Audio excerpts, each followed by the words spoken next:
Tamil Selvan, sir.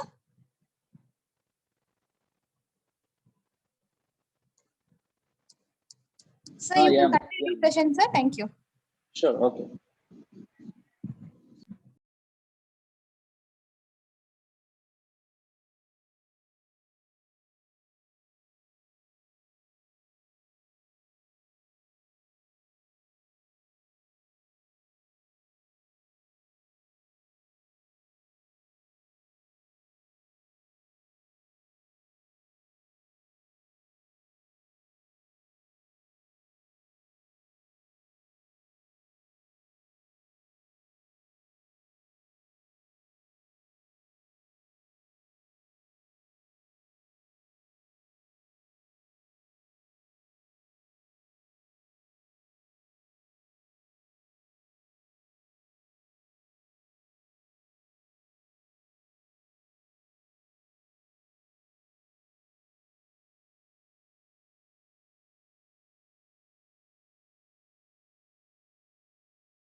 Hi guys, good evening. Let's get started for today's session and let me share my screen.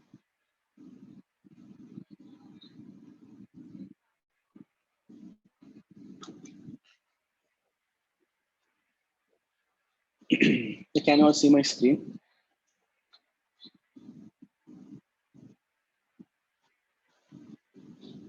Already. Thank you for confirming. Okay.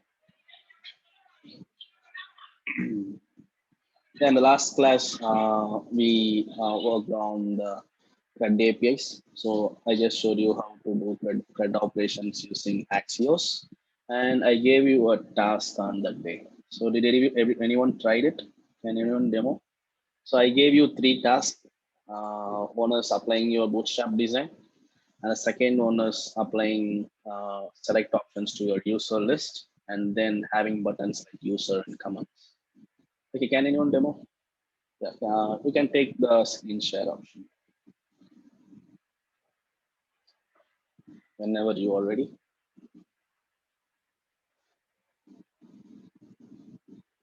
I need at least three to four people to demo.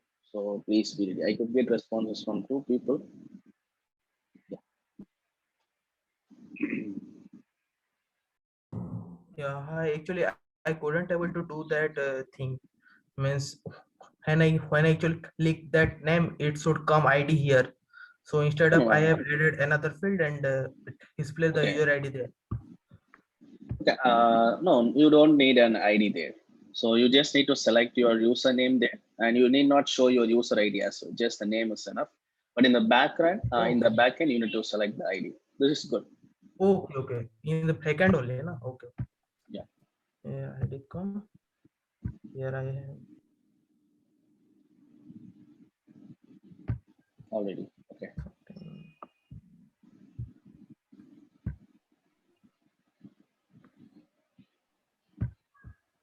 super. Okay. Can you add a new data? Sorry, sir. Hey, sorry, sir. Okay. Hello. Yeah, Yeah, yeah. sorry. Okay, please go ahead. Can you add a new data? So title and body there.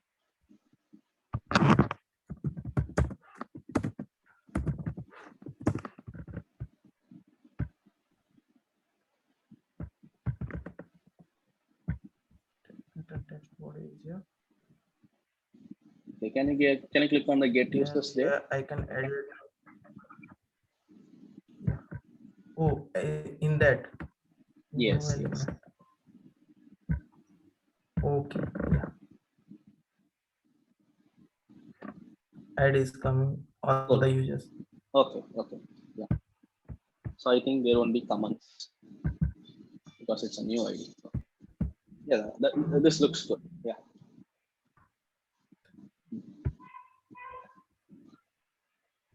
You can anyone demo? Any other person to K7? Yeah.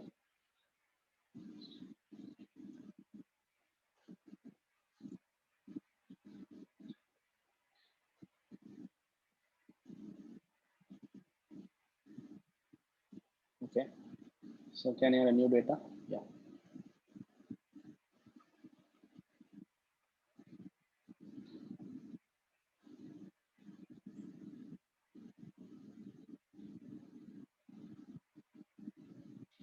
Already. Okay. So can you click on get users or get comments for any other post? Okay, you are showing the JSON. Okay. Okay. What about the comments? I think there won't be any comments because this is a new post. Can you click on any other comments? Okay. Yeah, this looks good. Yeah, thank you.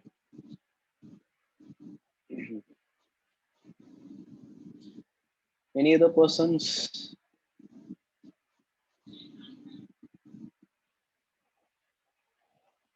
Did anyone tried it?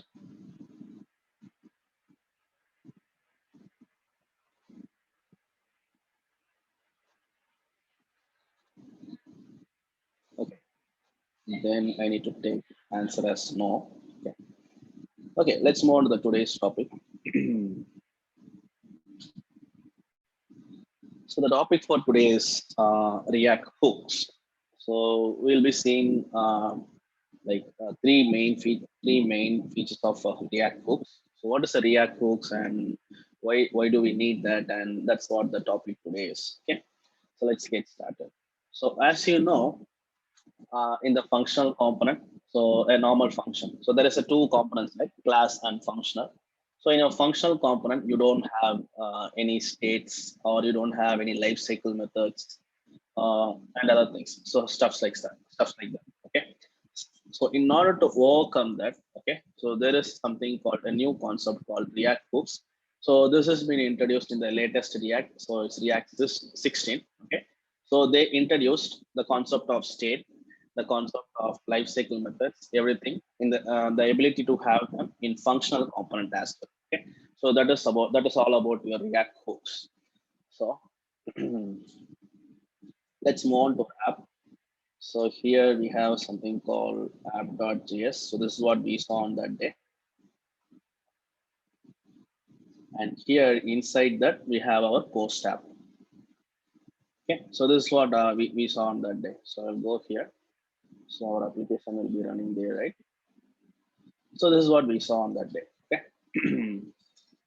So now what I'll do is I'm going to show you a counter application. So in the first class, we saw counter function, something like this, right?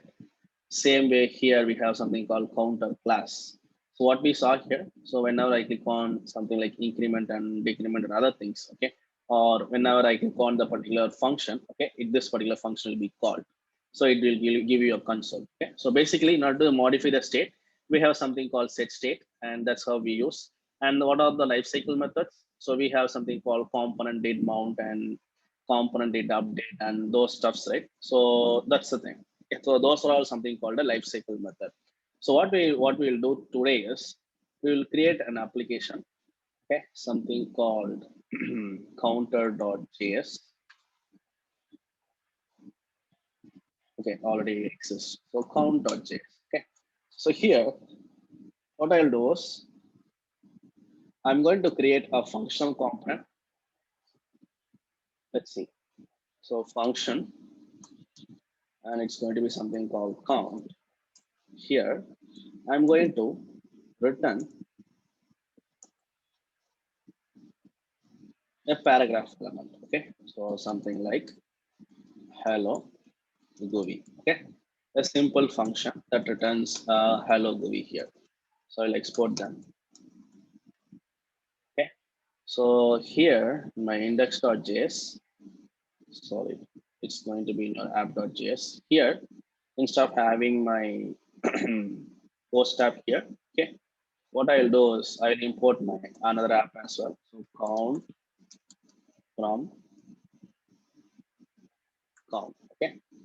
So here I'm going to have my count. Okay, simple. So it is rendering hello GUI. Okay. So what I did is I created a component called count. Okay. So this app component is my first component, right? So in that particular component, I have my count component mentioned here. Okay. So I just imported it here. Okay, imported it here and just used it in this place. Okay. So my app, my component is ready now. Okay. So now, as you know, we don't have states and we don't have life cycle methods in our functional component. Okay. And what are the props that we send here, and that will be available here as a props. So this is something like fundamentals that we know. So now today, so our topic is React hooks. So how to create states in your functional component? That is the question here. Okay. So there is a React hook called use state. Okay. Using this, we can create a state. Okay. So let's see how we'll do that. How can we do that? So import, and you will be importing component, right? So something called a component class from your React, like something like this, right? So in your class component, same way here, if you want to have states, you need to import your use state here. Okay. So basically, so now what I'll do is I'm going to create a state. See how we create a state here. So const, okay. Here you have something called use state here. Okay. So you need to call it as a function. It's a function. Okay. And if you want to initialize some values, okay, inside it, we can initialize those values. For example, I can mention something like 0. So this is something like in our functional component, we will have this dot state, okay, equal to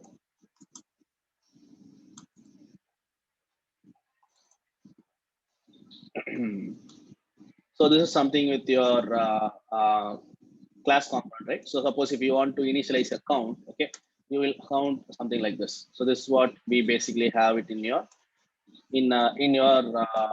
class component. Okay, so basic syntax. The same if you want to do them in your function component. Okay, you want to use state. Okay, the use state here and the initial value. So initial value is 0. So that like we mentioned here. And here you can mention that variable. So count whatever the thing. If you can have anything. Okay. So your use state returns an array. Okay. So it will return an array. It has two elements inside it. Okay. So what I'll do is I'll print it and show you. So here console.log of count. Okay. So what I did is I just used a variable called const count. Inside that I just use my use state here. Okay. And just console.log of count here. Okay. So I'm going here, opening the console. So I will zoom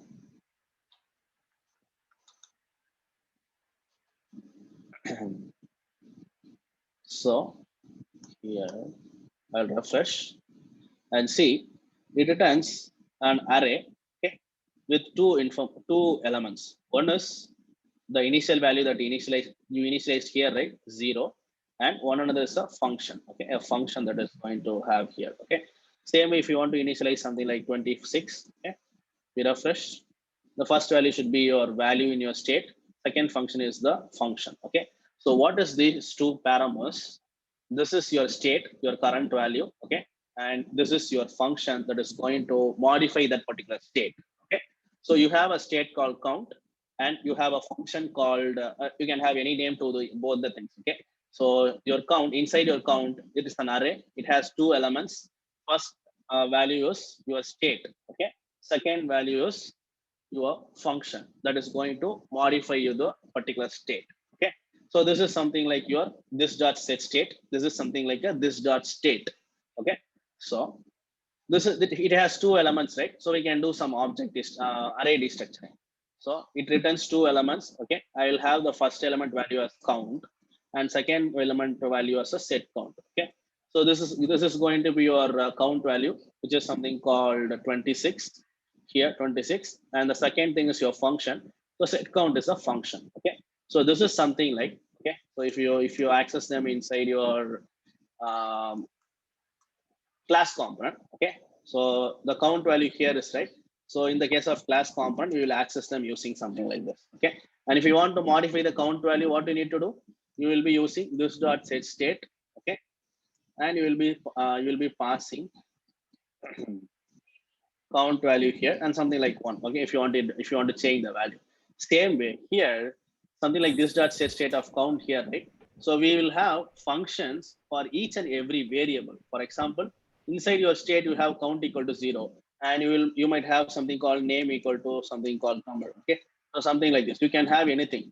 But here in the case of functional component, you will have, so if you want to modify the state value here, count and name, what do you need to do? You need to use set state, a common function. But here you will have a function for each and every value, okay? For count, you will have a separate value. For name, you can have the separate value here, okay? So let's see. So that is the difference between your normal set state and your count use state here, okay? So now what I'll do is I will print the value here, okay? So other than that, everything is same, okay? So I can print the count value directly here.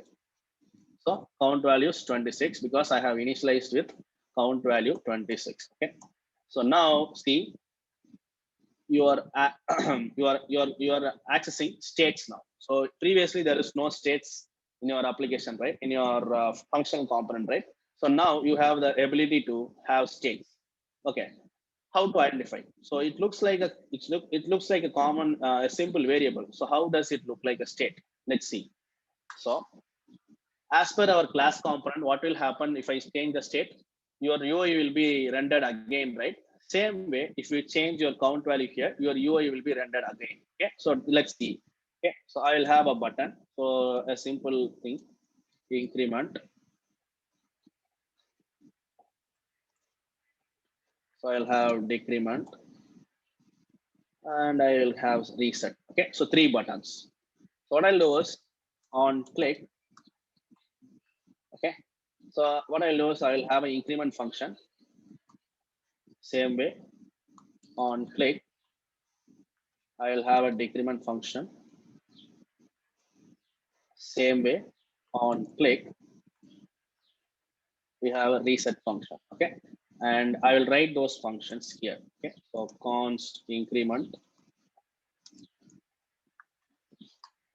So whenever I click on the increment, what should happen? I need to call set count. Okay, and the count value is count plus 1. Okay, simple. Same way, if I do decrement,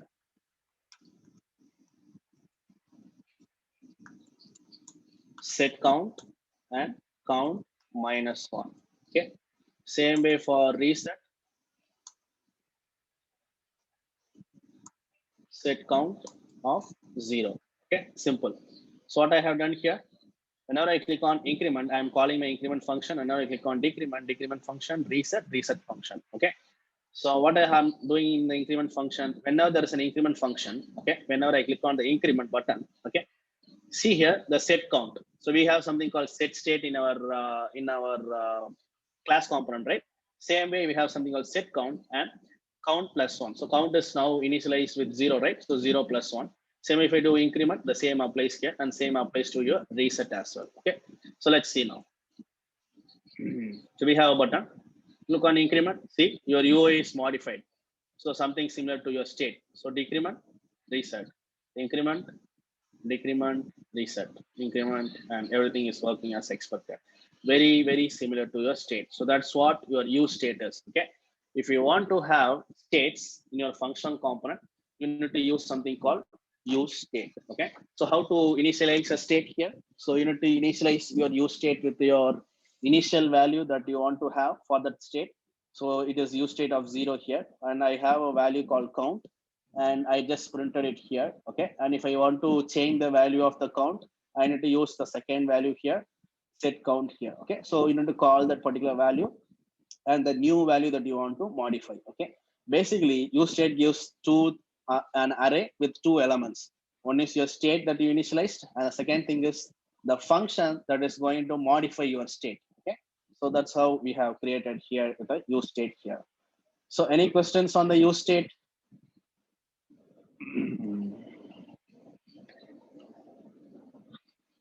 Can everyone confirm? Any questions on the use state?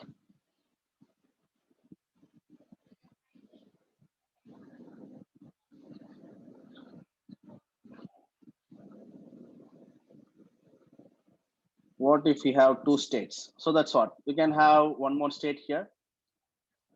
Okay. For example, if you want to have name, I need to use something called name here, and you can it's up to you. It's your name. Okay. So you can have set name here. Okay. And here you can mention any value. So initially it should be something like GUI. Okay. And if you want to modify the name here, okay, you need to call set name. That's the thing here. So initial value will be like null. So obviously null or undefined. So clear on this? So only thing here is you will have a separate function for each and every state. Okay. Or if you want to have one state for whole application, you can even have them in your scenario. So you can initialize a state here, something like initialize as an object. Okay. And state, and you can have the same here, set state. It's your name.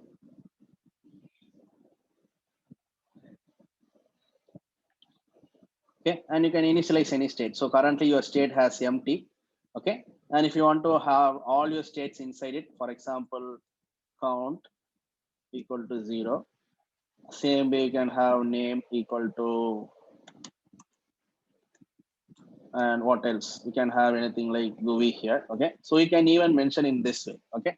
It's up to you. And if you want to modify the value, you need to call set state here.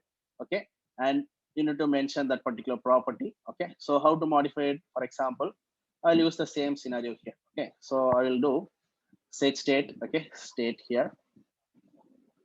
So it's going to be state.count. Okay. And here I need to modify the state, right? Set state. Okay.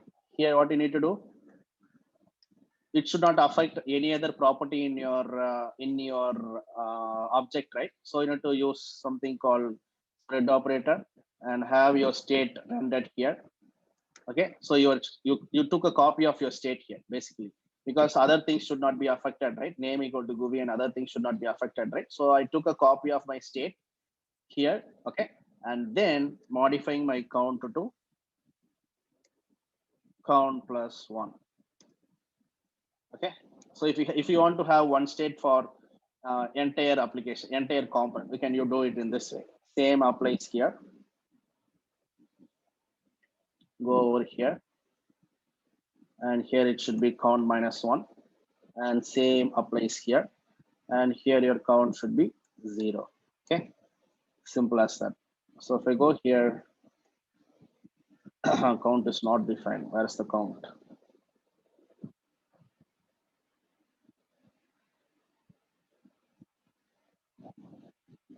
So what is the line? 10 and 14.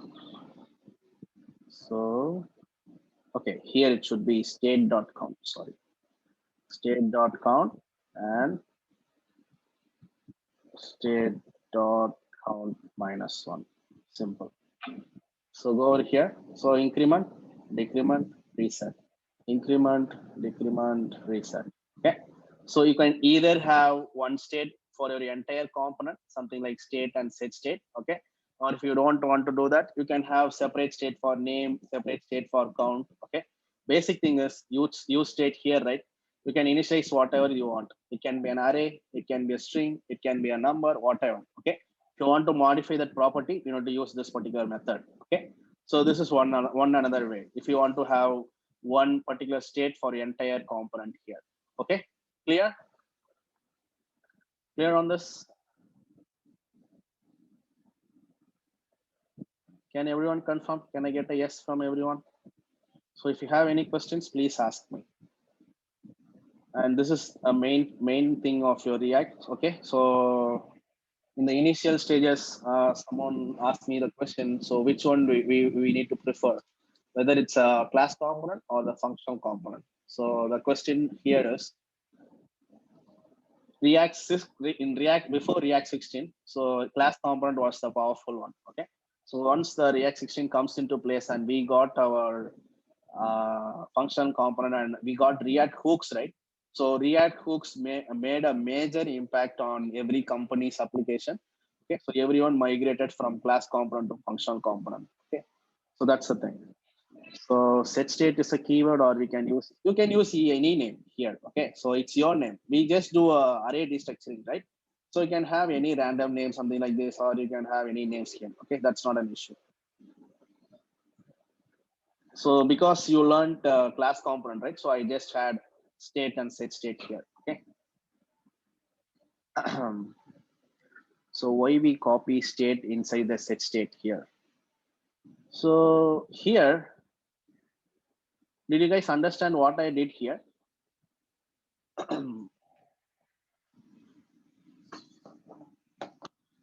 I will explain once again. Okay.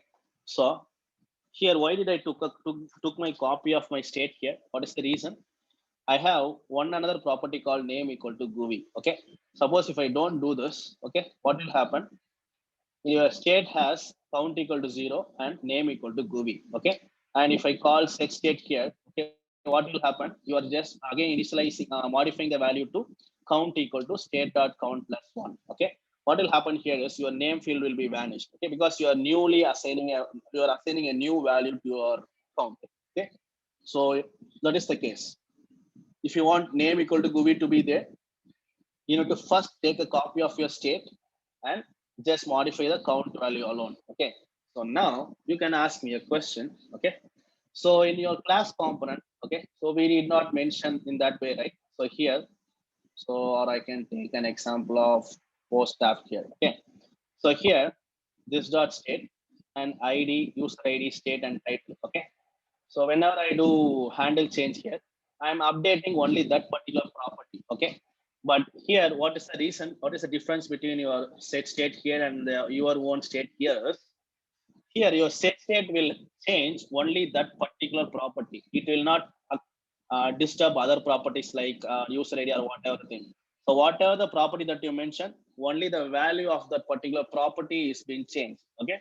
But here, it's your own implementation. Your use state is nothing but a normal variable. Okay. So you are just having an object in your state here.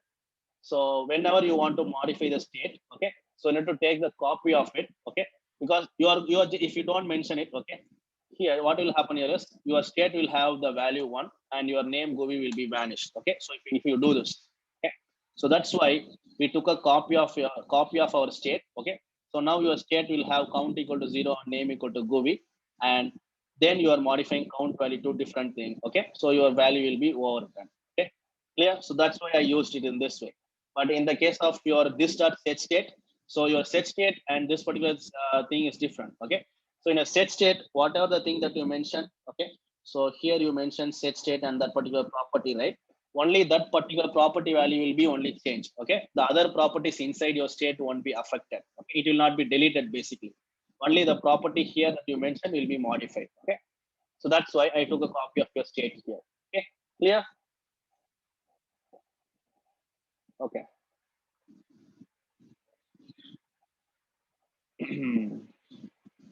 All right. Can't we do object destructuring there? So here, so why do we want to do that? We just need spread of this. Here there is no need of your destructuring, right? We need spread operator. We are going to combine the data. We are not splitting the data. So whenever you want to split the data in your use state, so split the properties from your state, we will use destructuring.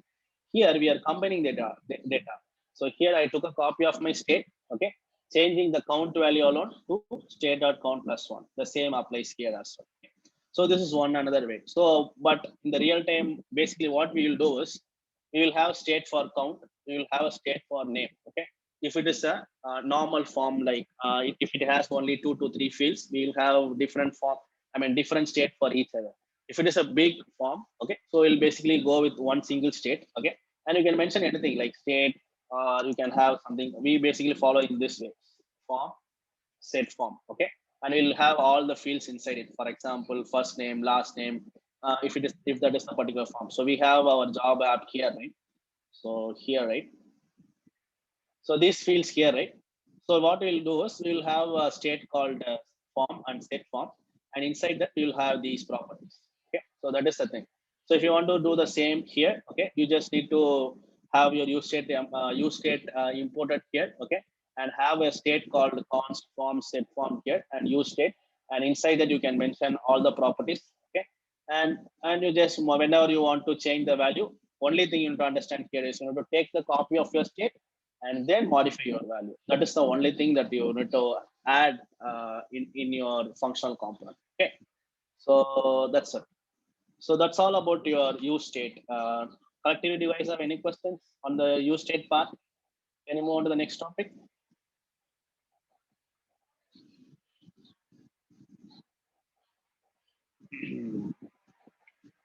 Okay, already. Okay.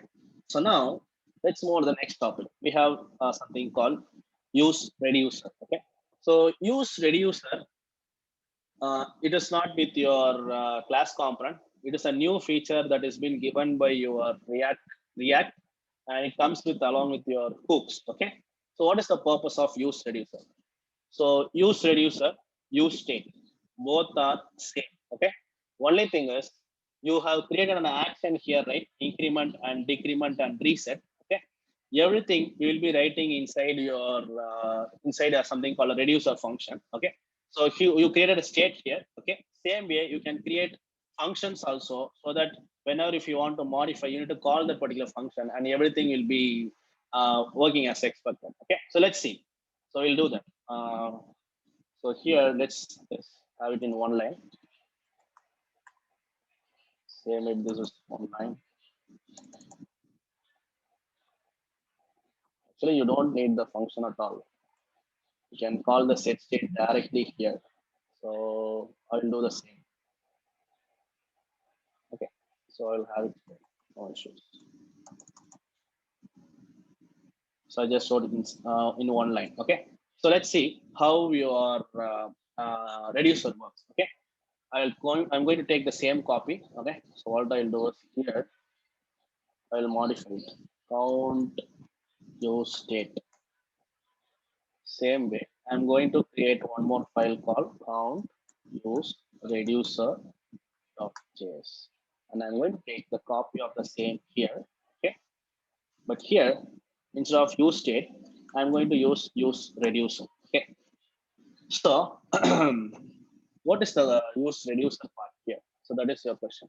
So in your use state, what you have did in the use state, whenever you initialize it, you just initialize some value inside it, like 0, or you can have a string, or in our case, we had something called count equal to 0, basic thing here. Okay.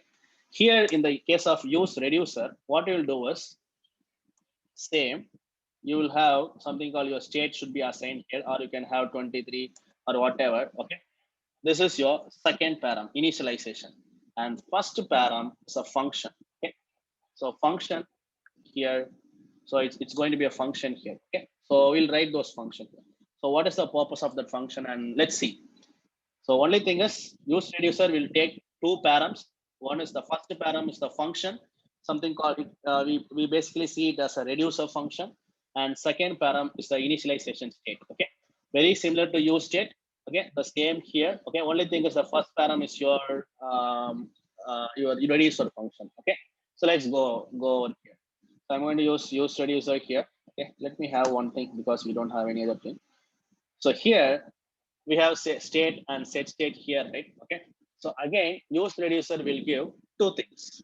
One is your again the state, okay, the state that you want to modify, and one another thing is a function called dispatch. Okay, so it's called a dispatcher function. So what I'll do is I'll have the set state itself. Okay, we'll see, or we'll follow. Basically, this is the way. Okay, dispatch. I'll show you. So here I need to give a function here basically, okay, and then your initialization state. Okay, so I'll create a function here. So function reducer. This is going to be count, right? So I'll have count reducer. So it is going to be a function basically.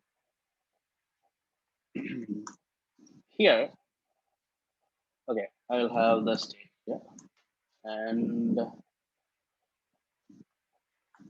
action. Okay, so I'll have I just had a function here and I'll do something called count reducer. Okay, for now. Okay. So what I have did here, I just created a function. Okay, I'll remove this for now. So I have created a function, okay, something called count reducer, and gave it as a first param. And second thing is I just initialized the state now. Okay. So now here, other than that, everything is same. So state dot count. Okay. And here increment, decrement, everything is same. Here you mentioned set state, right? We don't have set state now. We have something called dispatch. See, dispatch. Everything is same. Dispatch here. You are modifying the count here, right? Instead of doing this, you need to pass actions. Okay. So what are the actions that you want to perform here? For example, this is going to be increment, right? Okay. So I will pass action something like or the type. Okay. So what is the type here? This is going to be increment. Okay. Same way here I can write decrement. Same way I can write here something called reset. Okay. So using this functions, okay, using these functions or whatever the params that we send here, I will just send my type of action. Okay, so what is the action that I want to perform? When I click on increment button, I'm sending an action called type equal to increment. Okay, same when I click on decrement, I'm sending an action called type equal to decrement. Same way for reset. Okay, so using this particular type, okay, we will write every logics. Like for increment, what you need to do, you need to take a copy of your state and modify the count value, right? So count by one, right? Same way for decrement, minus by one. For reset, we will be having zero, right? So every logic will be moved to this particular function that we mentioned here. Okay. So whenever you call dispatch function, so I told you use reducer will take two things. What are the things? One is your function, a normal reducer function. Okay. And second thing is your initialization state. Okay. So whenever if you want to modify the state, okay, you need to use this particular function, something called dispatch, and you can have any name. Okay. Uh, Here it's not capital. It's your name. Okay, you can mention anything here. I just have it as a unique one. Okay, so basically we follow this particular scenario. We will have capital letter to identify them. Okay, so I'll show you. So whenever you do dispatch here, okay, so for example, whenever you click on increment, you're calling dispatch here, right? Automatically whenever you call this dispatch, okay, it will call the function that you mentioned here. Okay, so basically when you call dispatch function, the count reducer will be called. When you call dispatch function, here it will be called.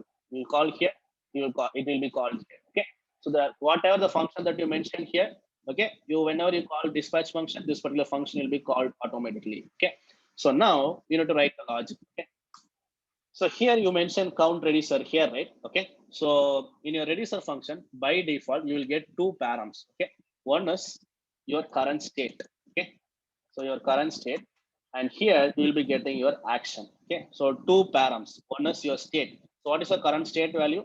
So your state will have something called count equal to 0. Okay, and what is an action? Whatever the param that you send in your dispatch function, okay, that will be available as a param here. Okay, so you're calling dispatch of type equal to increment. Okay, it can be anything. It's not like you can have an object. Okay, you can send anything something like this, or you can send anything something like this. Okay, only thing is you need to separate them based on the input that you send. Okay, so what I'll do is I will have something like this. Okay, so what I told you, whenever I call dispatch function, the whatever the function that I mentioned in my use reducer. So here I mentioned count reducer, right?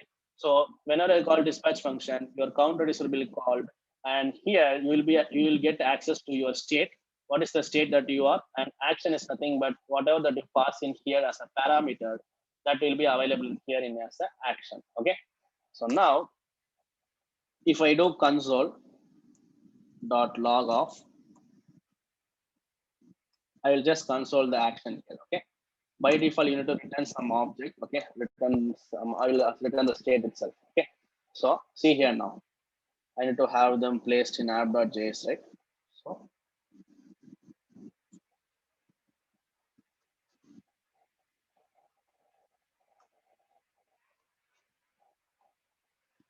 I will have this function. Okay. So we go here.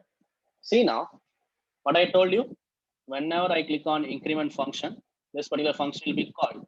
And here I'm calling my dispatch function. Okay. I told you whenever I call dispatch function, what will happen?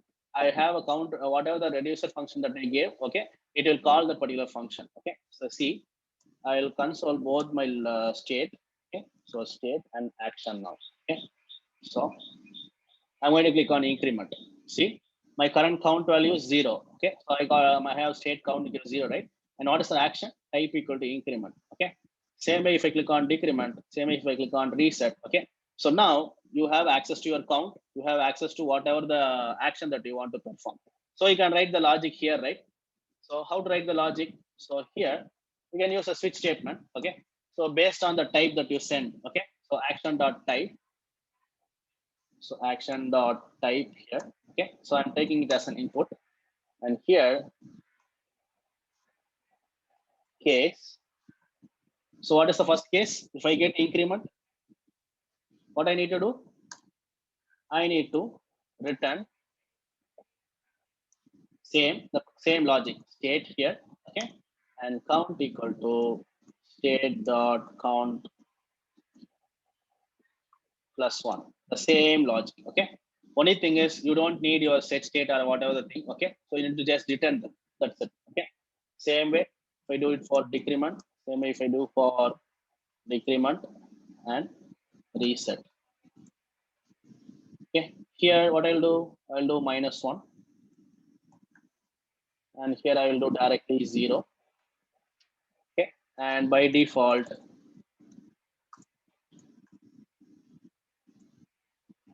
just return your state. Simple. Okay. Simple as that. See here now. So again, I will do a console dot log of state and console dot log of action. Okay, simple. So now I go here. Whenever I click on increment function, what will happen? So this is use reducer. You have mentioned a function here, count reducer function, and initialize the state. And whenever I click on increment function, I am calling that particular dispatch function with the argument like type equal to increment here. Okay. So if I click on increment, see, I get an action count equal to 0. I mean state. Okay. I got an action called increment. Okay. Something called, action.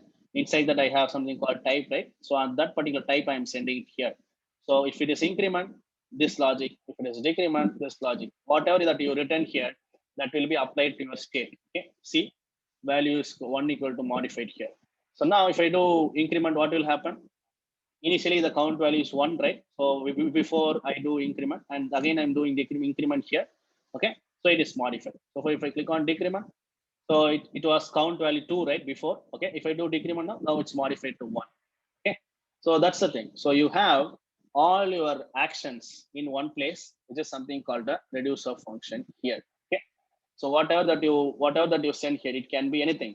So basically you can even pass something like this. Okay, here. Okay, only thing is instead of taking it as an action dot type, what you need to take? So suppose if I do it in this way, I don't need an object. Okay? So suppose if I do it in this way, okay, I'm just sending the string itself that will be available here. So what I need to modify here?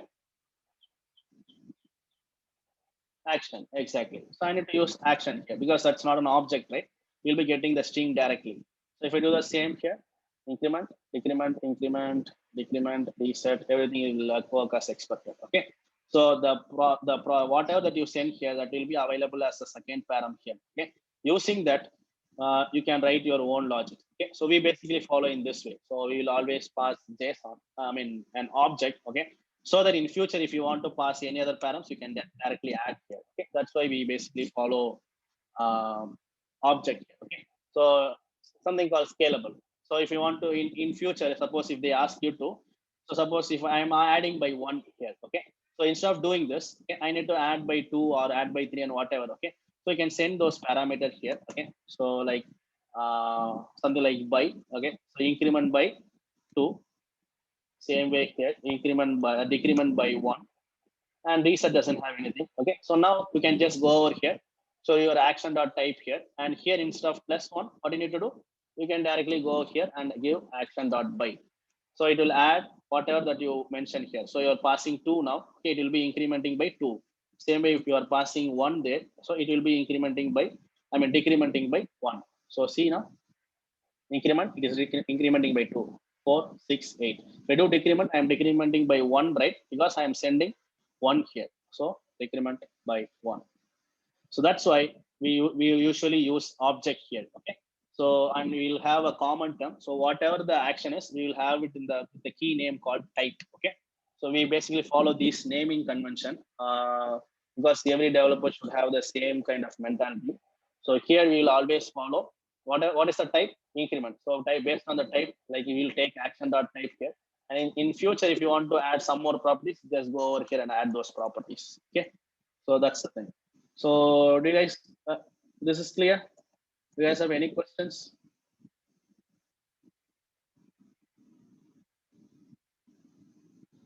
This will be much more clear because you have all your logic in one place, right? So it is not, you don't need to write any logic here.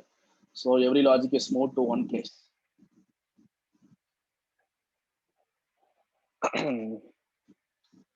Please say once again. Sure, we'll do that. So if anyone missed, try to understand now, okay? So what is the difference between your use reducer and use status? So in your use state, you will just store whatever the data that you want. Okay, it can be an object or it can be anything. Okay, something like numbers, string, whatever. If you want to modify the state, you just need to use something called set state here. It can be any name. Okay, so here I use set state, and using that set state, you just mention your new value that you want to assign. Something like this we have here. Okay, then what is something called use reducer? Okay, it is exactly same as your use state. Okay, only thing is it takes your initial value and the first parameter is a function, something called a reducer function. We call it as reducer function. So what is the reducer function basically in your JavaScript is you have a particular function. Okay, it takes a function as an input and reduce your code. Okay, so that is we basically follow that as a reducer function. Okay, so reducer. So what you mentioned here is you use something called use reducer and the function for it and initialize your state here. Okay, this particular use reducer will give two things. One is your first, it will give something called an array of two elements. First element is your state and second element is a function that you are going to pass your actions. Okay, see, if you use if you something like this, you have count equal to 0, right? Okay, and if you try to do something like count equal to 1, okay, here or state or count plus 1, okay, it won't work. So this is not your state, so please have it in your mind. It is not something similar to your set state. Okay, it is just a dispatcher. Okay, you just need to pass a function or you need to pass an action. Okay, so that is the purpose of your dispatch here. Okay, so whenever I click on increment function, okay, I am calling my increment function here, and that particular increment function in turn call my dispatch function that I mentioned here. So dispatch of, and dispatch of. You need to pass some params, okay, if you want to understand or to identify what is the action it is. Okay, so this is in my case, this is an increment function, right? So in my case, this is decrement function, right? And this is going to be do some reset function, right? And using the params that you send here, you will do some actions. So what is an action? So I told you, whenever I click on dispatch, whenever I call dispatch function, whatever that the function that you mentioned here. So in your use reducer, you mentioned count reducer, right? So whenever I call dispatch function, your count reducer, which you mentioned, will be called automatically here. Okay. So here, what you mentioned, whenever you call dispatch function, your count reducer will be called, right? Okay. So this parameter that you send here, right, that will be available as a second param here, action. Okay. And the first param is your current state. Okay. So what is your current state here? So count equal to 0. Okay. So now here count is 0. So you will get state as count equal to 0. Okay. So now if I click on increment function, okay. So if I click on increment button here, what will happen? Increment dispatch of type equal to increment by 2 here, right? So here, what I will do here is I will get an input like action here, right? So your action will be, it's an object. Okay. So whatever that you send here, that will be available here. Okay. So now action dot type. Okay. It is increment. Okay. So I'm using a switch statement here. So if the action dot type, okay, taking as action dot type as a case. Okay. So here, if it is increment, I'm doing the same logic that we did here, right? So taking the copy of your state, modifying my count value. Okay. So previously I have just directly 1. Okay. But instead of that, I'll just add by 2 because I sent a param called by 2. Okay. So I'll use that action dot by. Same way, if I click on decrement again, I will be getting decrement and 1, right? So here I'll be getting action dot type equal decrement, right? So what is your current state now? So now after this, so what you call this, okay? So now you call this, and after the end of this, your count value will be 2, okay?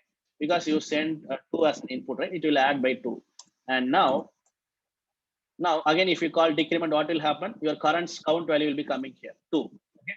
And you will be getting, if I click on decrement, you will be getting this, okay? And now it will go to the decrement function or the decrement case, okay? Now you are just minus action dot by. What is the action dot by? 1, okay? So 2 minus 1. Now the current action state value will be 1. Same way for other cases as well, okay? So basic thing is whatever that you return from your reducer function, that will be applied to your state. Okay. So currently your count value is 0. And if you apply if you return any states from any object from your reducer function, that will be applied to your state. Okay. Clear? Is it clear now? A quick refresh on this thing.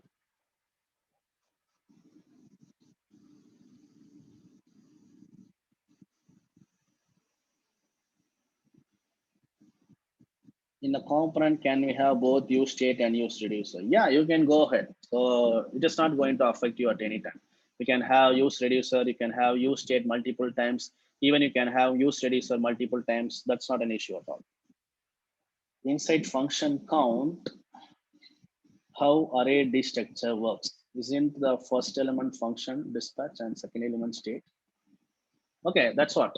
So in the case of use state, what I mentioned. So whenever I call use state, I will get an array. Okay, it has the state as the first param. Okay, so for example, if I have use state of 0, okay, I will get first param as 0 and second param as a function that you want to modify this particular state. Okay, in the case of use reducer, the same here use reducer. Here you are using this particular function, you can directly modify the state, right? Here it is not the case. Here the use reducer will take a reducer function and your state, for example 0. Okay, and here it will return again two things: your initial state and your function that you are going to use to modify, or you can send an action here using this function here. Okay, so that particular function is dispatched here. So you cannot directly call this function to modify your state. That is not the case. Whenever you call this particular function, you mentioned a function here, right? Something called count reducer, right? If you call this particular function, it will call this function in return. Okay, so that is the thing. So using array destructuring, I just had the copy of them in a separate variable. So this particular value will be in state, and this particular function will be in this state. I mean this variable. Okay, I just had a value. So we follow these variable names. So dispatch, type, and these are all the variable names that we usually follow. So I just followed here as well. Clear? Can everyone confirm? Can I get a yes from everyone?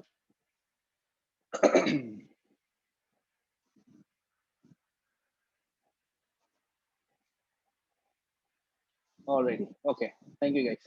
So now we are done with two things. One is your use state, and how can we give props? Props. So props is that we already have props in our functional component, right? So here in our app.js, I'm using count use reducer function, this particular component. Okay. So if I want to pass any properties, so name equal to something called GUI here, and that particular props will be available here. So this particular function count use reducer, using that prop, you can just call props.name, and that particular props will be available.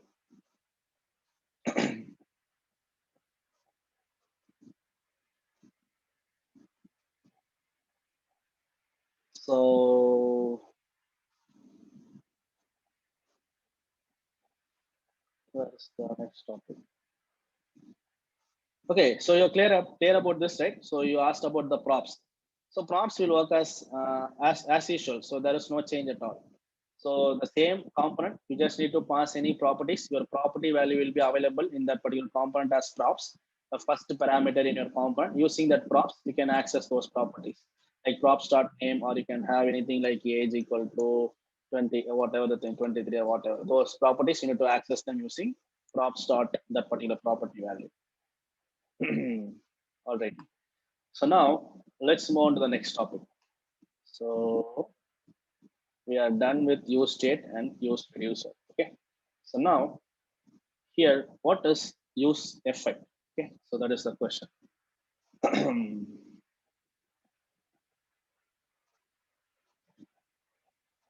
I will show in the same example. Okay. So in the case of class component, we have states. Okay. Here we don't have in a functional component. So in order to overcome that behavior, we have something called use state and one other thing called use reducer. Okay. Same way, we have something called life cycle methods in our class component, right? Something called component did mount, component did update, and other things. Okay. Same kind of a behavior. Okay. So we have something called use effect. Okay. So here I will import the same use effect here.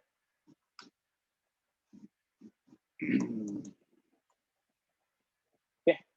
So in use effect, so if you use it in 3 ways, you can achieve your life cycle methods. Okay. So let's see. Here, this is the first thing. Use effect. So this is going to be a function. Okay.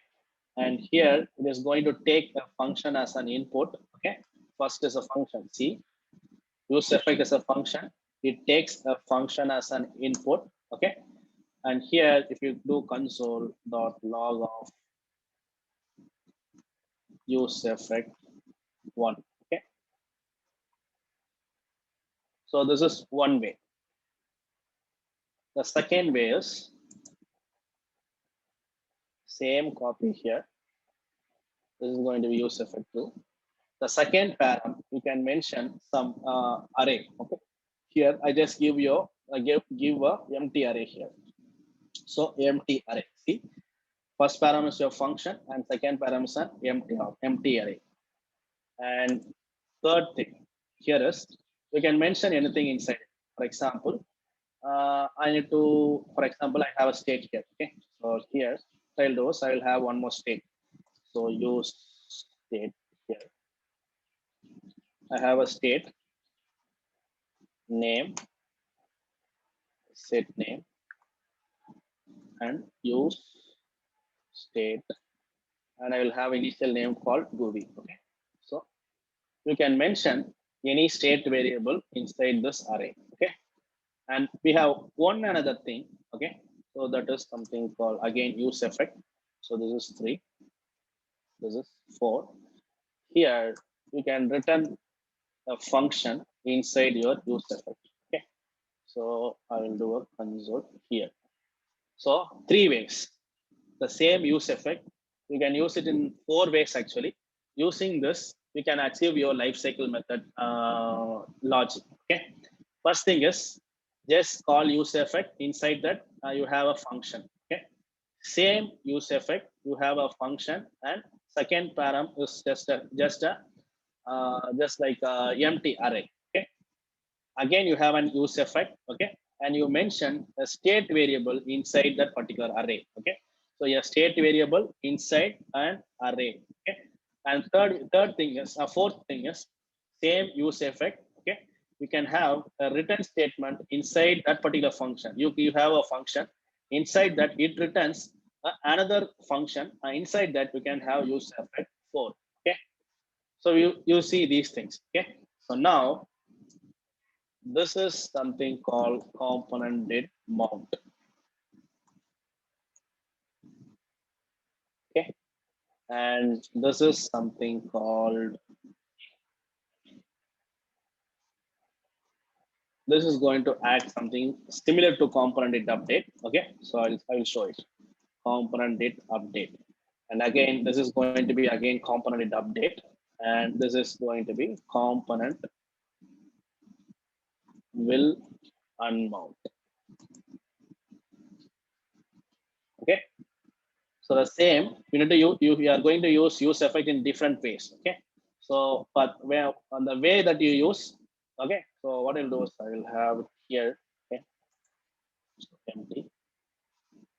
This is going to be 1, 2, 3, and 4. Okay. So in your use effect, if you have a function and empty array, see empty array. So we mentioned the second param here at array, right? So we call it as dependency array. Okay. So have these keywords in your mind. So use effect will take two things. One is your function, one is a function, and one is a dependency array. Okay. So if you mention a function and a dependency array with 0 elements, okay, that will act as a component did mount. What is a component did mount? So in your mounting phase, once one render is completed, okay, your component did mount will be called, right? At the first time, only first time it will be called. So it will act as the same here. Then we have component update here. Okay, so it will act as a component update. What will happen here is you have whatever the use effect that you mention here, it can be like n number of use effect you can mention. Okay, everything will be called at the first stage. Okay, so see here. So use effect 4 and I will have use effect 5. Okay, so if I go to the console, I'm going to refresh. See, initially every use effect will be called. Okay, so 1, 2, 3, 4. Okay, every use effect. So you leave this. So this is inside a return statement. Okay, this is not use effect now. Okay, so see all your use effect, whatever that you mentioned here. Okay, it can be like hundreds of use effect. Okay, so whatever the hierarchy matters. So first use effect will be called, second use effect will be called, and third and fourth corresponding. Okay, at the initial stage, like mounting phase, all the use effect will be called. Okay, use effect 1 and use effect 2 and other things. Okay, so now here you saw use effect 1, right? So this will not be called again. So when will the use of when will be your state modified? Suppose if I do increment, okay, see use effect 5, 2, and 4 are calling. What is the reason? So here that is that. So 2 and 4. Okay, so we have 2 and 4 here. Okay, sorry, it's not state, it's use reducer. I need to have one more function, something called set name. So I'll have one more function, okay, here, because I mentioned a state here, right? But I didn't use any state here. Okay, I will do an input text box here. Input type text and value equal to your name here. Okay, and whenever there is a state change happens, on change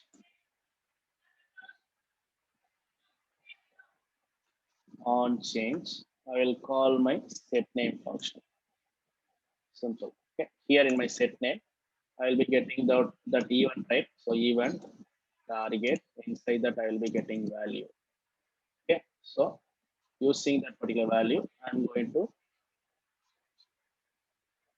okay, both the names are same.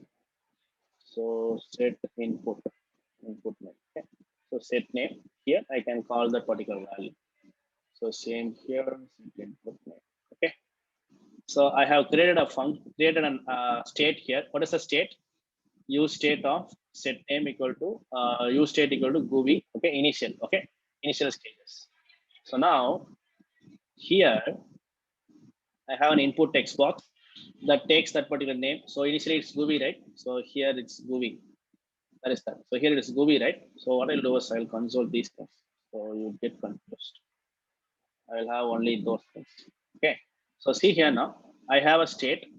Okay, something called GUI. Okay. So it is assigned here. So if I type in here and something will happen. Okay. So let's see.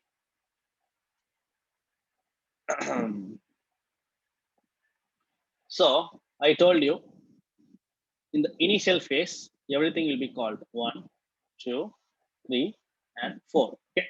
So everything is called. Okay. Use state 1, use effect 1, use effect 2, use effect 3, and use effect 4. Okay. If I modify anything here, see, I want to remove this. If I modify anything, okay, my use effect 1 is not called. Okay. Because you have given your dependency something called empty array here. Okay. So when you mention an empty array here, okay, it will act as something called a component did mount. Okay. So at any point of time, your use effect 1 will not be called. Okay. Only at the initial phase, which is exactly similar to your component did mount. Okay. It will be called only once. Okay. Next thing is use effect 2. Okay. So you remove you don't consider this. I will say it here. Use effect 2. Okay. What is the use effect 2? You didn't mention any dependency injection, right? So if you have multiple states inside your application, okay. For example, here I have name. Suppose if I have one more property called age, okay. See here now. So I'll have one more property called age. So age, set age, and I can have something called 22 here. I'll have one more input text box here, and it is going to be age. Okay, I'll have something called set age here, send the input age, and everything is same. Set to the input age here. Okay, so I have two things. So initially everything will be called. Okay, now I told you whenever if you mention empty dependency injection here, what will happen? It will act as a component did mount. Okay. So this use effect 1 will only be called when you start rendering at the first time. So your rendering is completed, then automatically your use effect 1 will be called here. Okay. So that is the thing. So without your dependency injection or a dependency array with 0 elements will act as component did mount. So next thing is this will be called without you didn't mention the second array, right? So second param with your dependency array, right? Whenever there is a state change happens, suppose if you modify name, set name, whatever, name, age, whatever, this function will be called. Sorry, this function will be called, which is something like component it update, right? So whenever there is a state change happens, your component it update will be called automatically, right? After the return function. Same applies here. Okay. See, initially everything will be called. Okay. If I modify it, see, use effect 2, use effect 3, and use effect 4, everything is called. Okay. So what is the reason? Because this will act as a component did update. Okay. So because you have changed your state, automatically these things will be called. Okay, which is something exactly to component did update. Okay. So then what is this? Same use effect. Okay. You just have a name property here. What have any guesses? So I mentioned my state variable here. So any guess?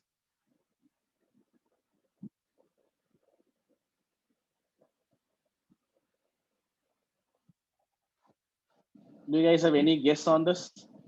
So I told you, whenever there is a state change happens, your use effect will be called. What about this? Only when the state is updated. Exactly. Someone mentioned here. Whenever there is a name only changes here. So you have multiple state. One is name and one is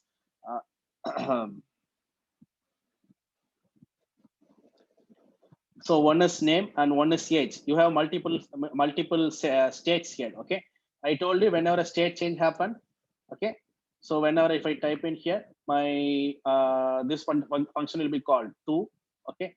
And here as well. Okay. So 4, because you don't mention anything here, right? In empty dependency. Okay. So if there is no dependency injection, it will call for every state changes. Okay. But if you mention one particular property, something called name, this use effect 3. So watch it clearly. Use effect 3, right, will be called only name changes. Okay. So if I do age, okay, See, use effect 3 is not called. So see here. So if I do anything here, my use effect 3 will not be called at any point of time, because you mentioned something, the dependency injection, something called name here. Okay. So whenever there is a change in your name, then only use effect 3 will be called. Okay. But if you don't mention any params here, okay, any params in here, it will call for for all the state changes. It can be name. Okay, see use effect 3, I mean use effect 2 here. Okay, if I change here, use effect 2. So if it is confusing for you, I will do console one by one.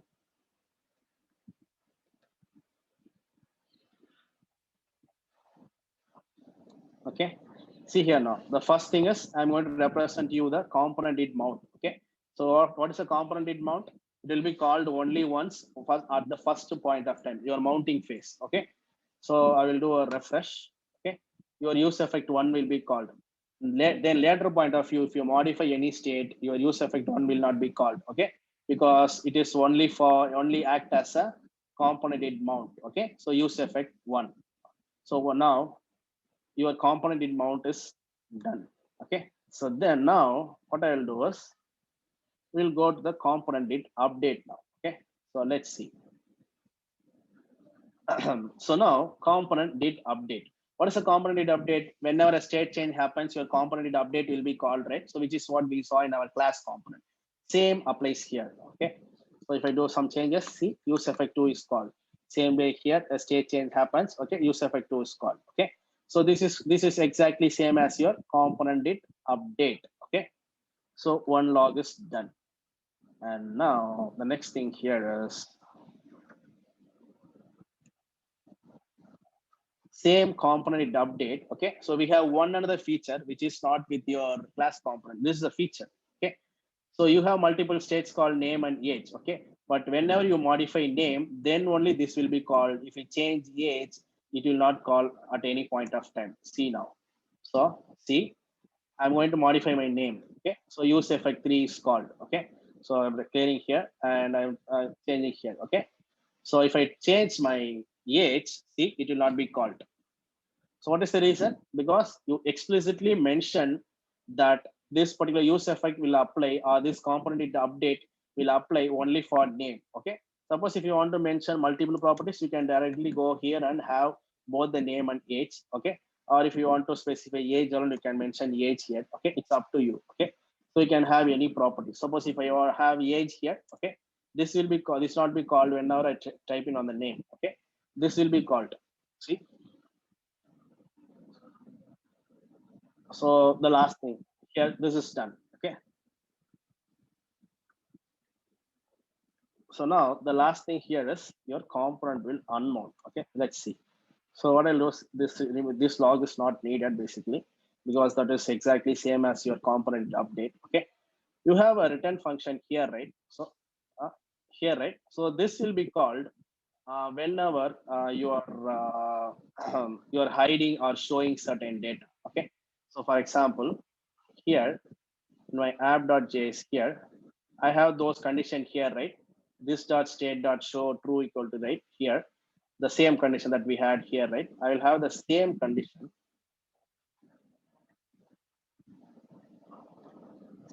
Okay, same condition for my count reducer instead for the count. Okay, and I will start this.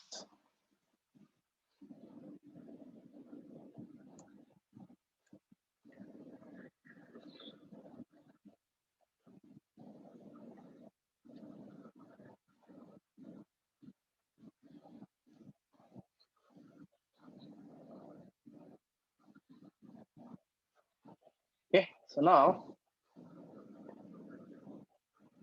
you have a button. Okay, so here you are first, it is initially displaying everything. Okay, so I will have a break here.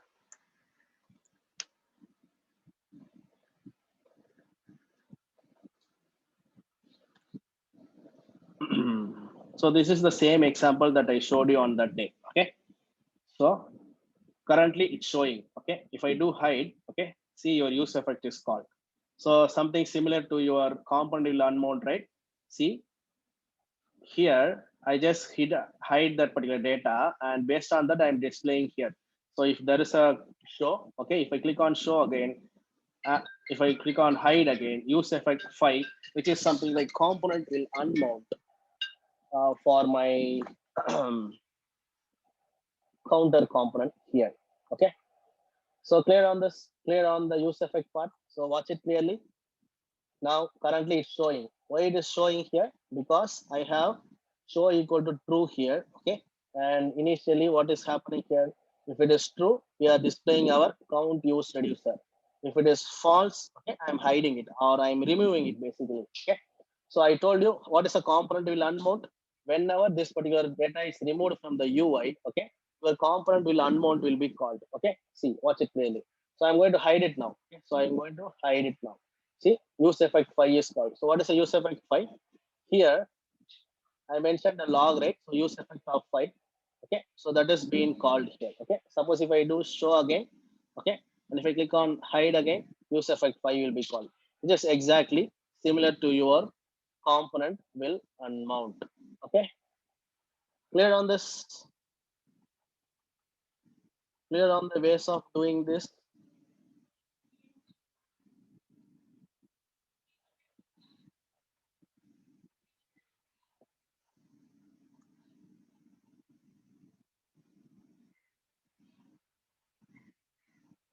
Okay, I just hidden this and do this. Okay. So what is the question? So thanks. Use effect got understood clearly, but why they introduce use effect in functional? We can make use of class component. No, what happens here is when you create a class component, okay, so we may not use every properties, right? For example, in some components you don't need your lifecycle methods, only you don't, you may need only the render function. Okay, same way in the case of, in some cases, uh, you may need state or you may need props and other things. Okay, so if you go it in that way, if you use class component, okay, by default every lifecycle methods will be declared. Okay, so your use state, your state, props, render function, render method, component mount, everything will be in your class, so which takes some memory in it. Okay, so we are not using certain functionalities, but it takes some memory in your application. Okay, but what if in the case of your functional component, if you if you want to use state, use your use state here and just use it here. Suppose if you don't need use state, you can just remove them. Okay, and your memory will have only your function. It will render some HTML elements. Okay, so that is why use effect, use state, and use reducer are introduced. Okay, and this is what your companies are moving into. So currently, so in my project that I work, okay, so I completely get rid of class component, and I have everything in my functional component alone. Okay, so understand this. So if you have class component, so you whenever you declare whenever you create a class, what will happen? Or if you take an instance, what will happen? All the properties from your component class is copied to your own component. Okay, so if you go here, you just extends your component class, right? So whenever you create an instance, what will happen?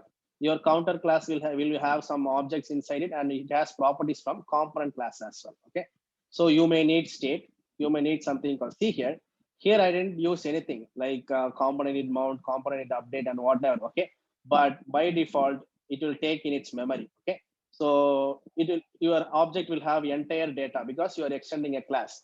But in the case of functional component, okay, whenever you need state, it just act as a variable. Okay, use state and that particular thing. If you don't need this, remove this. But in this case, you cannot do here, right?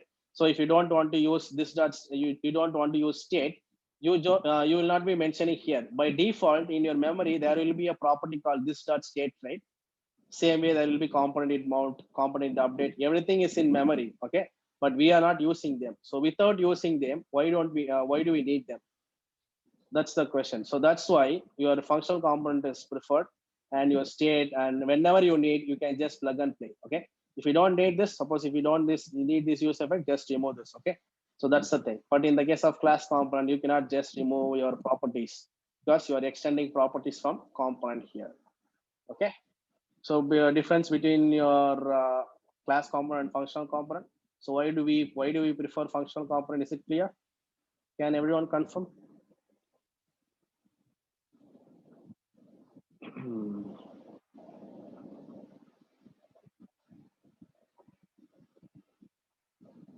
Okay, okay. So yes, so there are other lifecycle methods as well. I mean, other React hooks as well. So we basically use only these three. Okay, we will see some other like we will have one. We have 2 to 3 React hooks. So we'll see it in upcoming topics. But this is basic. So in your React hooks, we basically even use reducer. We will use very minimal time. So in our application, use state and use effect will be there in all the components that you create by default. Okay, so that's the thing. So this is something like a basic.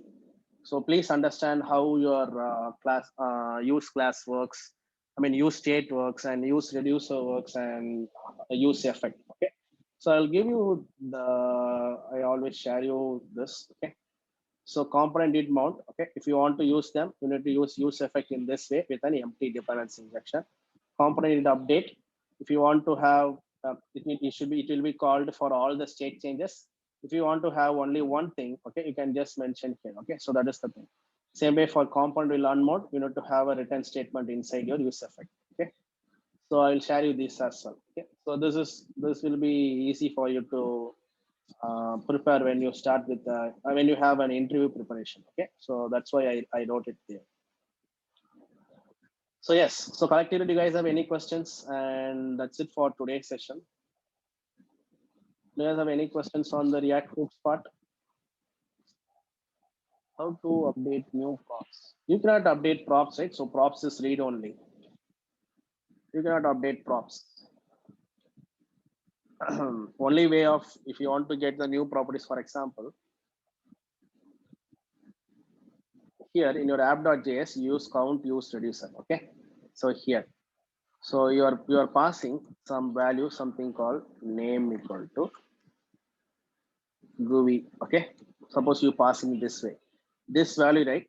You can take this value in your count use reducer component using this dot props dot name. Okay, and that is not going to be modified at any point of time. You cannot update the props as I mentioned in the first class. Okay, but you can send values here. So you are sending values from your app component, right? You can send props in here in the different way. Okay, suppose here you have a state called show, right? This dot state dot show. Okay, if you want to pass that particular value, we can store it in this way. So this dot state dot show. Okay, so now what will happen here when you click on this particular function show? Okay, if the value is show, okay, that value will be passed. Then if you click on again the set show again, it will have false value. So dynamically you are sending property as a dynamically you are sending prompts to your count use reducer using your state.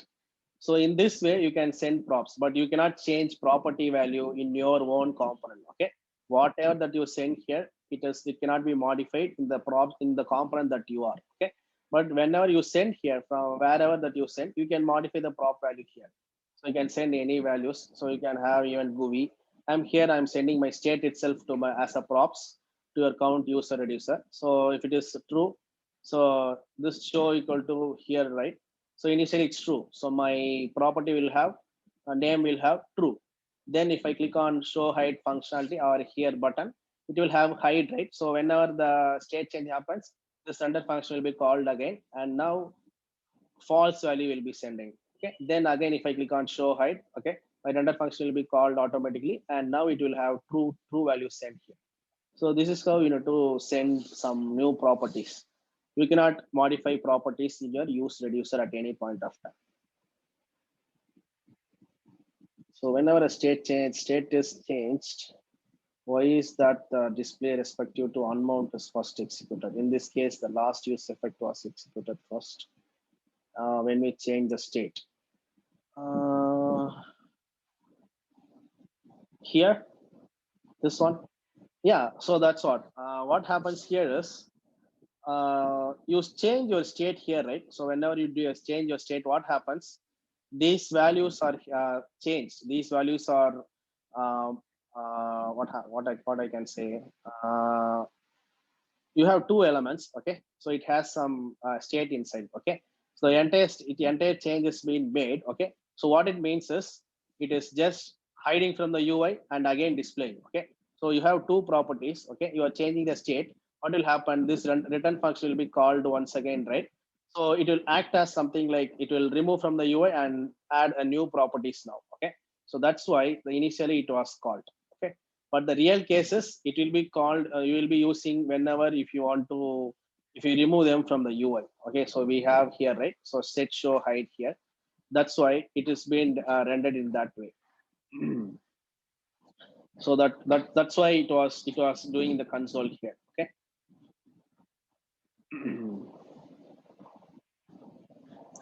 So can you give some example for component will unmount? Okay, so example is okay. So in my application, what I do is, so do you guys know how chat application works? So for example, WhatsApp chat or whatever the chat is, how it works. So for example, I'm sending a message to someone. Okay. So how it goes here is, so it's like something like for example, uh, we have API calls, right? So I told you an example of Axios. Okay. So what we will do, we will send some data to a server, and that particular data will be passed to the, that data will be created, and return we will be getting response. Okay. So how your chat application works is, we will subscribe to a particular service. Okay. For example, how your message will be sent here is, so I am a sender now. I will send a message. That particular message will be going to the server. Okay, and there will be some actions happening in the server. Okay, and that particular action, but that particular server will send a response to my receiver. Okay, so my receiver will get the response. So that's how your chat application works. What happens here is, there will be a channel created between the sender and the receiver. Okay, so a channel. Okay, so using that channel we will be communicating in that particular channel. Okay, so if I go to for example, I'm going to WhatsApp. I have list of all the chats. If I enter into a particular chat, okay, so suppose if I enter into a particular my friend's chat, okay, automatically you will subscribe to that particular channel with that particular user. So whenever you enter into the particular web okay, whenever you enter into the particular chat, okay, a channel will be created between you and the sender. Okay, and that you are subscribing to that particular channel, right? So when you come out from that chat, what will happen? You should unsubscribe to that particular channel, right? That's what component will unmount does. Okay, so inside component will unmount, what will happen here is, we will have those unsubscribing things. So the same example how chat application works, there will be a sender, there will be a receiver. The sender and receiver will communicate in the means of a channel. Okay, so visualize in this way. Okay, you have list of all the chats when you open your WhatsApp. Okay, so list of all the chats. So list of all the chat, it does mean list of all the channels. Okay, when you go into a particular chat, okay, you are going to subscribe to that particular channel. Okay, so what it means is, when you enter into a particular channel, okay, or when you enter into a particular chat, consider in this way, component will mount will be called. Okay, because a new UI is rendered, right? So with the chat of that particular persons. Okay, same way, when you leave that particular chat, you need to unsubscribe. Okay, unsubscribe from the particular channel. Okay, then why you should do that is, so it will make multiple channels it will created. Okay, so it is a complex topic, but in short, I can explain. I can say it in this way. So basic thing is, whenever you come out of the particular component, okay, you need to unsubscribe certain things. Okay, so those logics we will be writing it in the component unmount section. Okay, clear? So did I confuse you guys?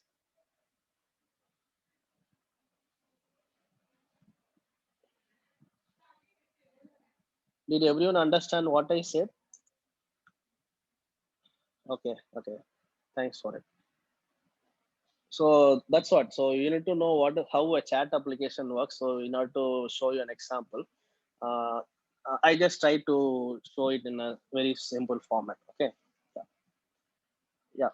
So that's it for today's session. And if there is anything, okay, I got one more question. In the use effect corresponding to unmount, do we have to have make sure if the component is unmount or is just being updated using same condition?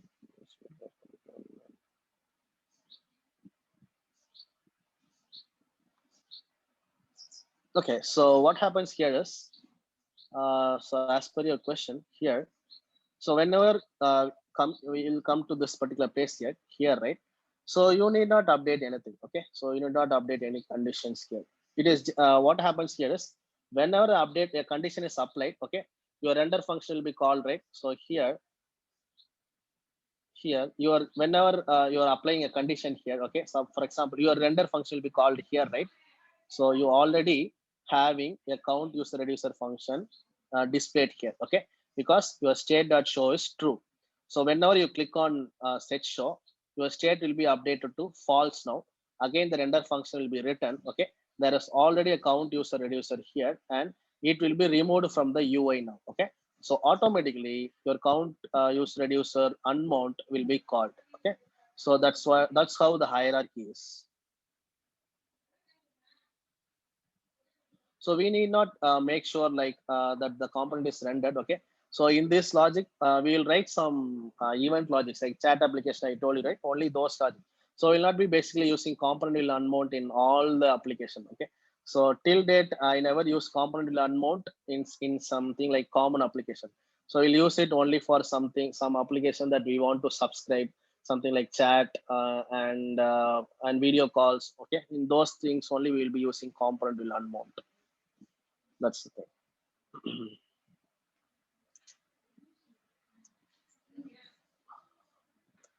So what is the difference between app.css and index? It's just a file. That's not an issue.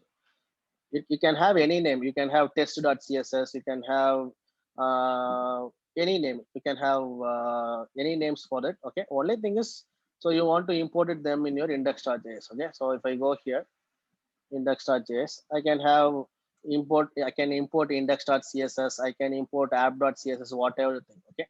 It's just a name. That's not an issue. So why we use two CSS? That's what it's up to you. You can have any CSS. That's not an issue. For example, in index.js, okay.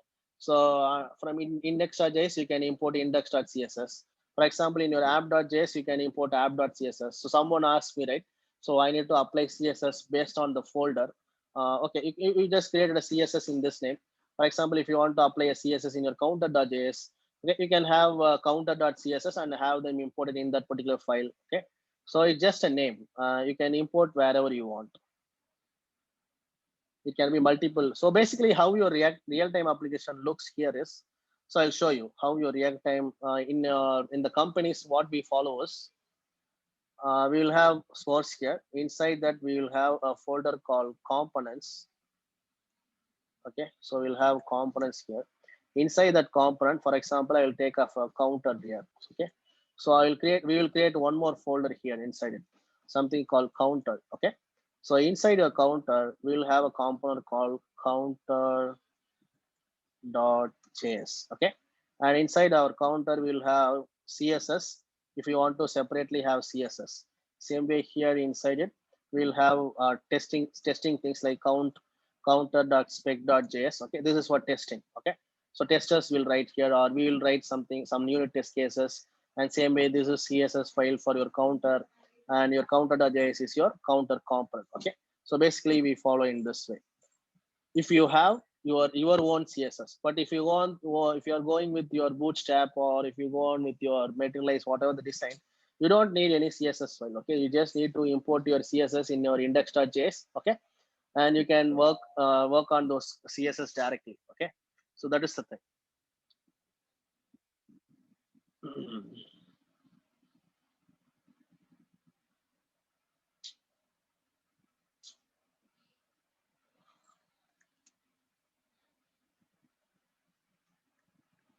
Okay, collectively, do you guys have any questions?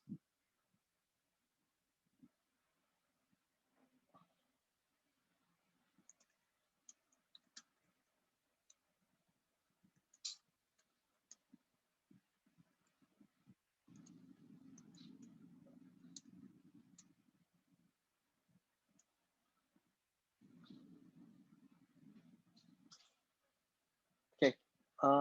If not, can we wind up the session? Is formic. In formic, what is validating and is submitting? Okay. So is submitting is nothing but you haven't filled the form yet. Okay. It's still you are typing. Okay. So that is submitting is nothing but a boolean value. Okay. So I showed formic here, right? Okay. Here, job app here. Okay. So here there is one more. So since the question was asked, okay, I just need to explain them. Okay. So what is the formic here? Uh, is validating and is submitting. Okay. So with along with your values, touched, errors, and handle blur, handle change. Okay. So if I run this, what I'll do is I'll run this. Okay. So I'll run and tell you.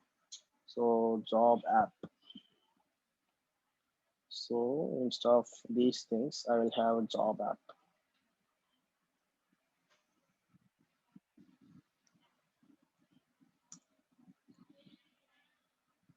Okay. So I go here. Okay. So this is with your normal format library. Okay. So if I type in something here, come here, and if I click in here, okay. So basic validation. Okay. And here on clicking on submit, okay. So on clicking on submit, it is allowing me to submit, right? Okay. But I haven't filled the form yet. Okay.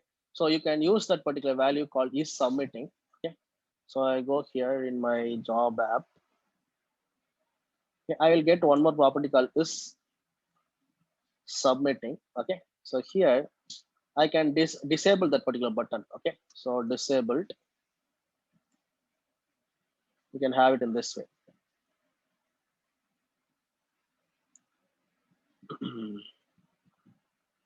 Still has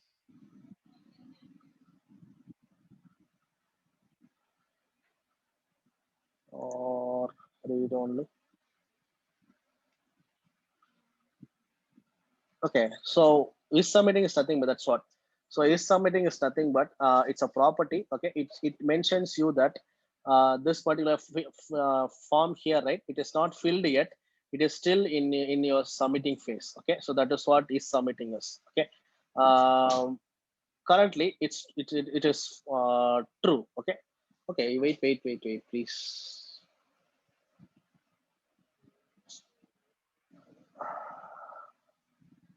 I forgot that. Just give a minute. Disabled.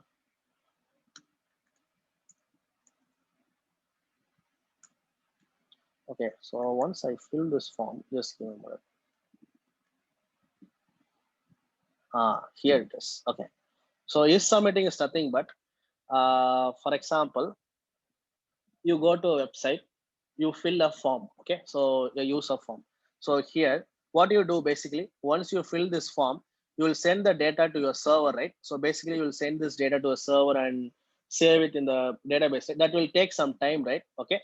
In the meantime, okay. For example, if I click on submit, okay, and if the form is still active here, okay, so if I don't disable this button, user may try, if there is no action here, user will click again and again and again your submit button, right? Okay, so that will create a more the same form with more than 2 times or more than twice, more than 3 times. Okay, so that is where is submitting flag is. Okay, so is submitting is a flag that has been given by your React. Okay, so your React, I mean your forming, sorry. So it will come here as well. Okay, so whenever you click on submit button, okay, what will happen here is it until then it will be false. Okay, so once you click on the submit button, it will give us is submitting to true. Okay, and using that particular flag, you can disable the button over here. Okay, so see here, so I'm going to refresh this. Okay. So now it is not in the submitting phase. Okay. Because you haven't filled anything. So once you filled everything, okay, and click on currently is submitting is false. Okay, that's why disabled is false now. So once I click on submit, okay, see it changes into a disable. Now we cannot click at all because is submitting will return true now and this will be disabled. Okay, so that is the purpose of your is submitting flag. Okay, clear on that? Clear on the is submitting part?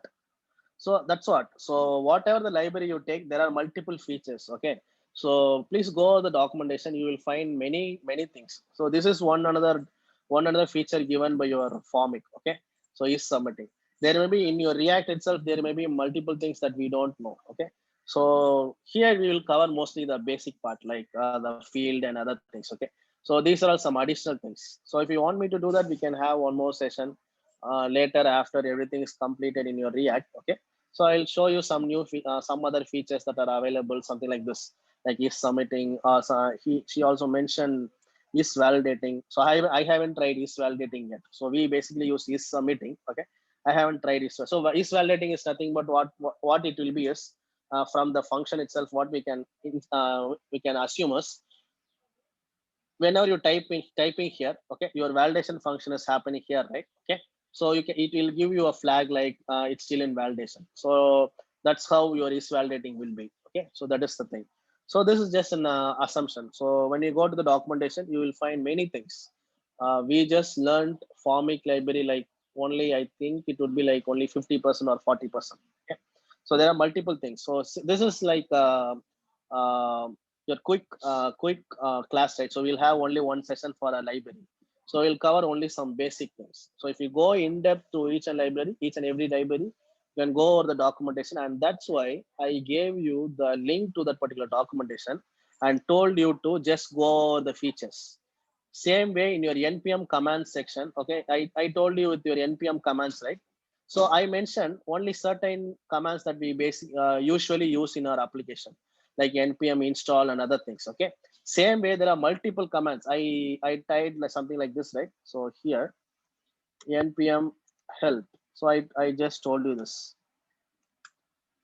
So there are multiple commands inside here. Okay, whenever you have a time, you can just go over here, click on each and every commands. Okay, try npm edit or npm create or whatever. Okay, it will give you certain ideas about that particular topic. Okay, the same applies to your formic, and same applies to your axios, and same applies to your react hooks. Okay, so I covered two hooks. One is use state, use reducer, and use effect, and we will be seeing one, two or three things in our upcoming session. And there are like around 11 react hooks. Okay, but usually what we follow is like around only 2 to 3 or 4. Okay, so that's the thing. So we'll give you some insights on them. Okay, so then later point of time you can go over the documentation and try each and everything. Yeah, so that's the thing. So do you guys have any questions?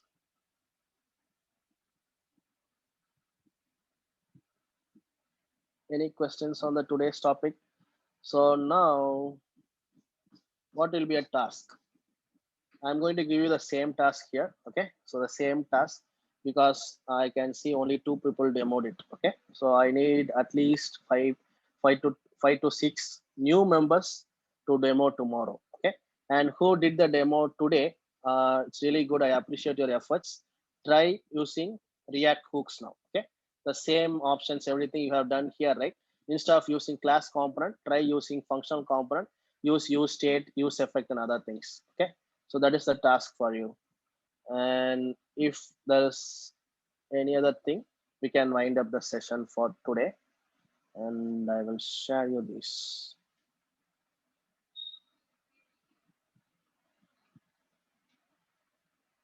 So I have the same there. And I need to give you one more thing. So this is what I usually give students.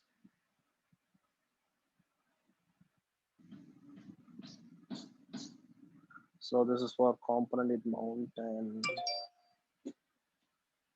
And Kesavan, you mentioned about giving the demo for the modal, right? Why I didn't do it is I expect at least 10 members to demo it. Okay, then I will show you how to do that. So that's why I didn't demo it. Sorry about that. And yeah, that's why I didn't do that. There is no other reason in that. Okay. So I'll share you the code now. So here, what is the code that I used? Count, use reducer, and use state.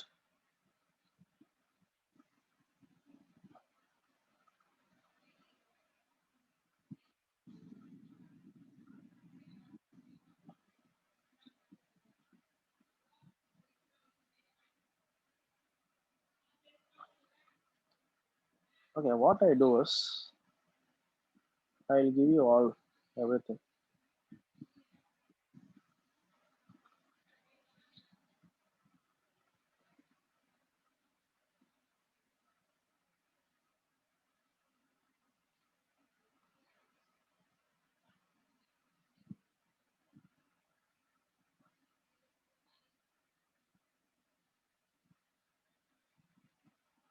Okay, I have shared you the file, and I shared you this.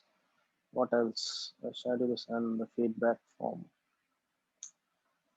Yeah, please fill out the feedback form, and if you have any doubts, please let me know tomorrow, and we'll see them in action. Okay. Yeah. Thank you, guys, and have a great rest of the day. Thank you. Bye.